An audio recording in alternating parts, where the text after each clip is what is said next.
এক ঘন জঙ্গলের পাশে ছিল চকচকে নীল নদী, আর সেই নদীর মধ্যেই বসবাস করত দুই কুমির, কর্তা আর গিন্নি। গিন্নি ছিল একটু খিটখিটে স্বভাবের, আর কর্তা ছিল বোকাশোকা। আর সেই জঙ্গলে বসবাস করত এক বানর, আর সেই বানর ছিল খুবই চালাক। কি রে বল্টু, আজকের দিনটা দেখেছিস? কি সুন্দর রোদ্দুর বেরিয়েছে চারিদিকে। যাবি বনের ভিতরে খেলতে? না রে, রোদ্দুর বেরোলেও শরীরটা যেন কেমন ম্যাজ ম্যাজ করছে, মোটেই কিছু ভালো লাগছে না। তাই ভাবছি আর একটু বিশ্রাম নেবো এই গাছে বসে। আরে চল না, একটু ওই দিক গিয়ে খেলাধুলো করে আসি, তাহলে তোর মনটা ভালো লাগবে দেখি।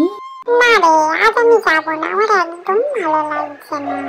তাহলে যাবি না যখন, এখানে বসেই তোর সাথে গল্প করি। জানিস আমাদের নদীতে নতুন কুমির এসছে, সঙ্গে তার গিন্নিও এসছে। ওরে মামা রে মামা, সে গিন্নিটা এত খিটকেল, সারা দিন সেই কর্তার সাথে ঝগড়া করতে লাগে জানিস।